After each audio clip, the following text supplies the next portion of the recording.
moi, je vais accueillir tout de suite notre invité. C'est Soufiane qui est avec nous. Soufiane, il est là. Salut. Salut Soufiane. Merci beaucoup d'être parmi nous. Bah, Alors tout à toi, t'es un fait. Wallon, toi. Ah, bah, ça s'entend un peu, donc, Allez, je ouais. préfère le dire comme ça, les gens ils comprennent. Parce que sinon, ils vont t'écouter, ils vont dire qu'il y a un truc bizarre avec ce mec, non? Ah, bah, je viens du 4000, là, c'est bien, donc. Tu viens d'où exactement? Moi, je viens du quartier des Vennes. C'est un quartier, c'est en fait un petit quartier à Liège. C'est un peu comme Bressou, Droix, Molenbeek, mais Ok, en micro, quoi. C'est un micro Molenbeek. d'accord, ça va. Et toi, t'es enseignant du coup. Voilà, oui, donc, je suis enseignant depuis quelques années. Et, voilà, je donne cours d'histoire et de géo, maintenant que d'histoire. Ah, Donc, franchement, moi, j'ai mes meilleurs souvenirs à l'école, c'est mes professeurs d'histoire. Donc, je suis sûr que si je t'avais eu, j'aurais kiffé t'avoir comme prof. Mais c'est quoi ta particularité en fait, t'es un geek, t'es un prof geek, c'est ça? ouais, je suis un peu geek, un peu style intello, un peu, tu sais, je suis le genre de gars qu'on n'aime pas inviter dans les Ah, soirées. On va encore dire, ouais, pourquoi t'as invité Soufiane? Il m'a encore parlé d'histoire toute la soirée, il m'a parlé de la guerre froide, il est souvent, euh, là, cette fois, écoute, là, tu vas te faire ton kiff parce que s'il y a que toi qui va parler pendant 15 minutes. Mais dans 15 ouais, minutes, je reviens, hein. Donc, d'accord. vas-y, je te donne la parole. À toi de jouer, mec. Ok, super. Donc voilà, bonjour à tous. Alors, donc, je m'appelle Soufiane. Ça, je pense que vous l'avez compris. Et je vais vous partager mon slide immédiatement. Je pense que c'est comme ça. Voilà, partager. J'espère que vous voyez mon slide. Voilà. Normalement, vous êtes censé voir mon slide. Alors, vous savez, quand on est prof d'histoire, on a un gros souci, c'est qu'on a tout plein de concurrents, en fait. Nos concurrents s'appellent YouTube, Fortnite, Netflix. En fait, il y a des élèves qui s'intéressent évidemment au cours, mais il y en a d'autres qui, voilà, se disent, tiens, pourquoi enseigner une histoire l'histoire de l'humanité qui traite de personnes qui n'existent plus. D'ailleurs, j'ai des élèves qui me disent, monsieur, pourquoi est-ce qu'on apprend l'histoire? Ils sont tous déjà morts. Pourtant, moi, quand j'étais jeune, j'étais passionné par l'histoire, quand même. Alors, pourquoi est-ce que j'étais passionné par l'histoire? J'essayais un peu de réfléchir et je me suis dit, tiens, en fait, il y a pas mal de fictions que j'ai appréciées quand j'étais petit. Donc ici, on a Il faut sauver le soldat Ryan, c'est un film qui m'a beaucoup marqué sur la Deuxième Guerre mondiale. Ici, on a Le Prince d'Égypte, qui est un film d'animation qui traite de l'Égypte antique. C'est un peu moins historique, mais en tout cas, ça m'a vraiment bien marqué. Mais aussi, il y avait des jeux vidéo. Alors, Age of Empires, je pense que beaucoup de gens connaissent. C'est un jeu qui m'a fait découvrir Jeanne d'Arc, Saladin, l'Empire mongol, etc. Et c'est comme ça que ma passion pour l'histoire est née. Et du coup, je me suis dit, tiens, j'ai des élèves qui s'intéressent pas trop à l'histoire, mais dans leur univers culturel, voilà, on a le rap, on peut utiliser des chansons de rap pour analyser des faits historiques, par exemple, mais on a aussi les jeux vidéo qui font partie intégrante de la culture des adolescents. Et du coup, quand j'étais stagiaire, j'ai commencé tout simplement par exemple, je devais enseigner la Renaissance. La Renaissance, ça pouvait paraître très abstrait pour certains élèves. Alors, qu'est-ce que j'ai fait? J'ai pris une boîte du jeu Assassin's Creed 2 qui était sortie à l'époque, qui est comme par hasard traité de la Renaissance, et on a un peu analysé juste la boîte et on a regardé la scène d'introduction. Puis un jour, je me suis dit, tiens, pourquoi ne pas aller plus loin? On a des jeux historiques. Il y a des studios qui ont payé des millions d'euros pour, euh, pour, euh, reproduire avec une certaine fidélité. Alors, c'est pas totalement fidèle parfois. Parfois, il faut faire preuve de critique, ce qui est aussi intéressant pour l'apprentissage des élèves. Tiens, on a des jeux vidéo qui sont bien faits. Pourquoi ne pas les utiliser en classe? Alors, un jour, je me suis dit, tiens, je vais prendre ma console avec moi, sortir ma manette, et là, les élèves se disent, qu'est-ce qui se passe? What the fuck? C'est quoi ce prof qui sort une manette de jeu en classe? Et donc, je leur ai donné la manette avec certaines règles qu'il faut respecter, comme vous le voyez, hein, pas de violence, etc. Et on a exploré différentes périodes. Par exemple, en deuxième, on voit les villes au Moyen-Âge, puis après, on voit le monde arabo-musulman. Donc ici, on a analysé la ville de Damas, par exemple, au Moyen-Âge. On essaie de comparer une vraie carte d'époque avec le jeu, voir les différences, mais aussi voir ce qui était lié au cours. Donc, voici une petite vidéo de présentation. Je ne sais pas si vous aurez du son, mais je la commenterai quand même.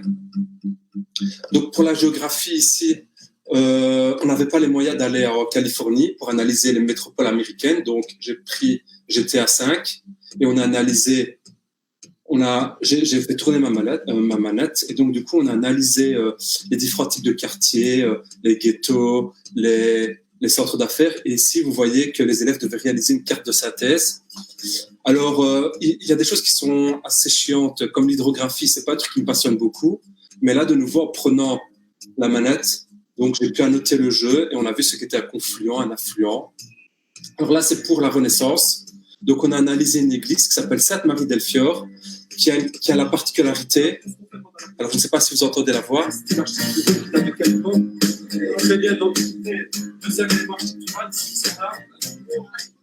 Alors c'est une église qui a la particularité d'être à la fois une église qui a des éléments de la Renaissance et des éléments gothiques. Le gothique, c'était le courant architectural qui précédait la Renaissance.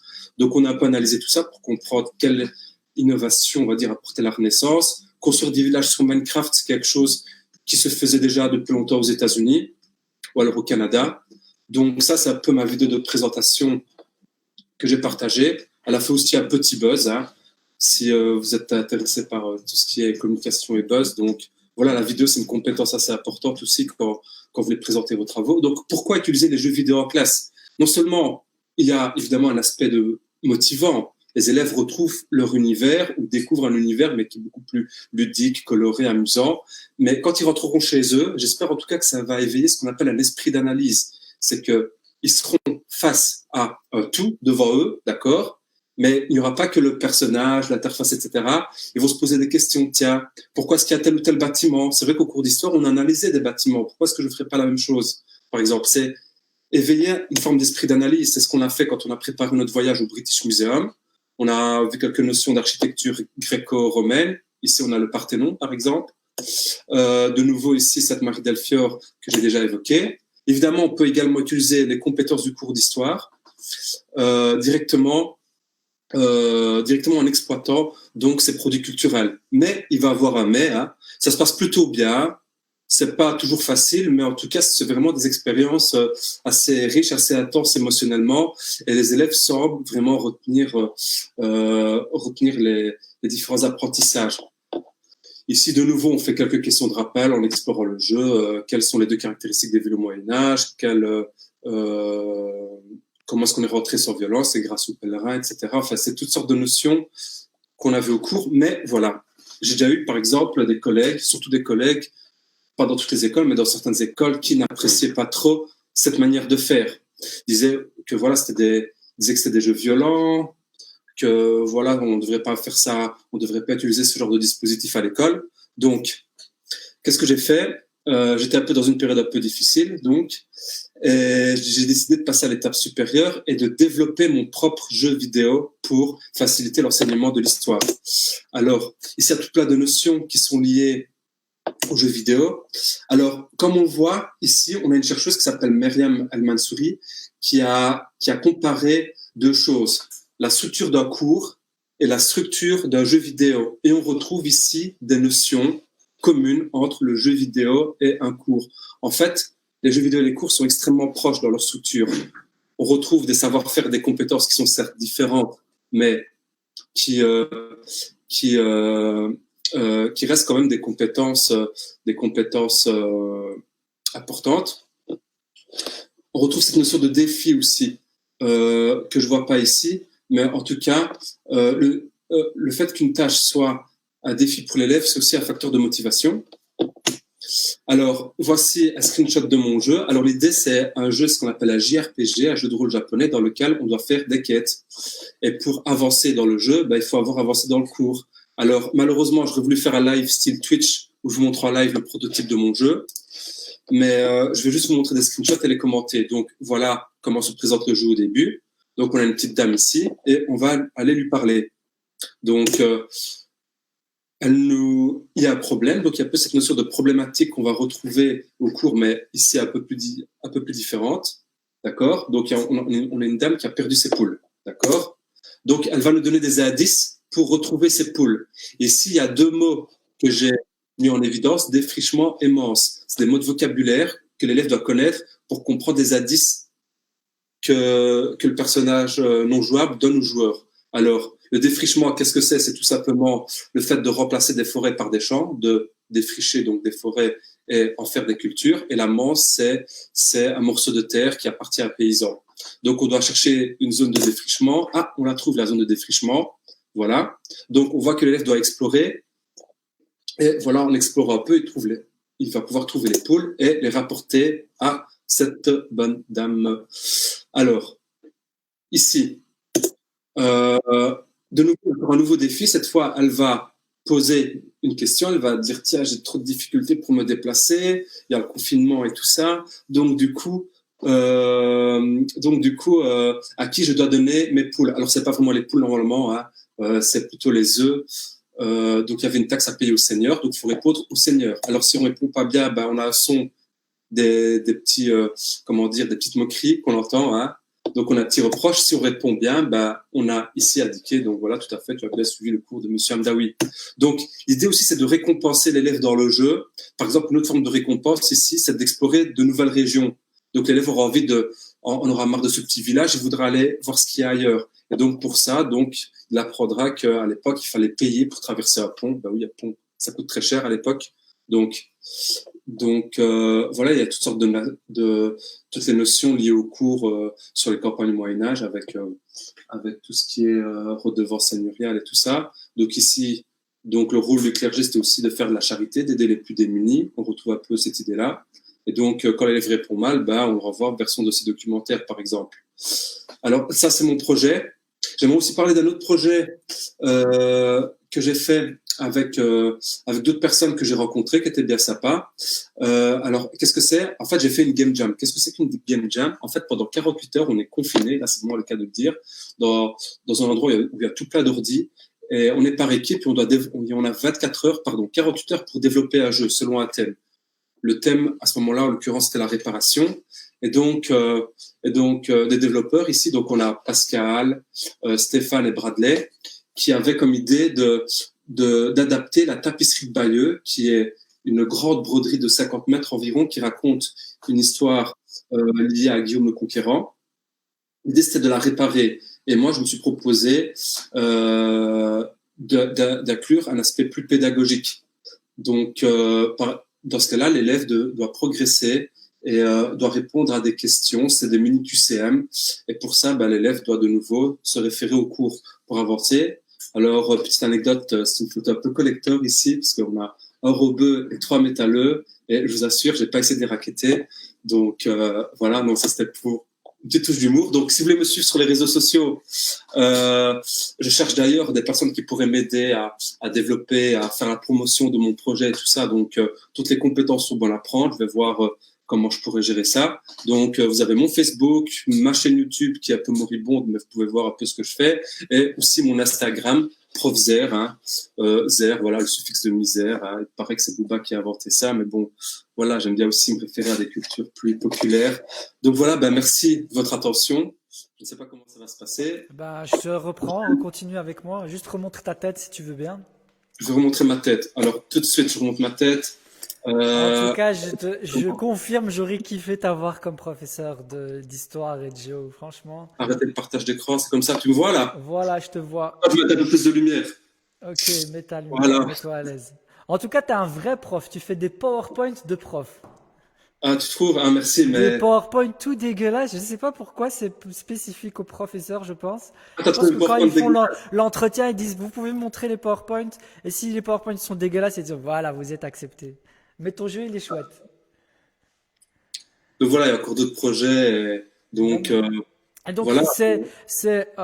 c'est grâce à l'enseignement que tu es tombé dans tous ces trucs de geek, c'est-à-dire le développement, etc.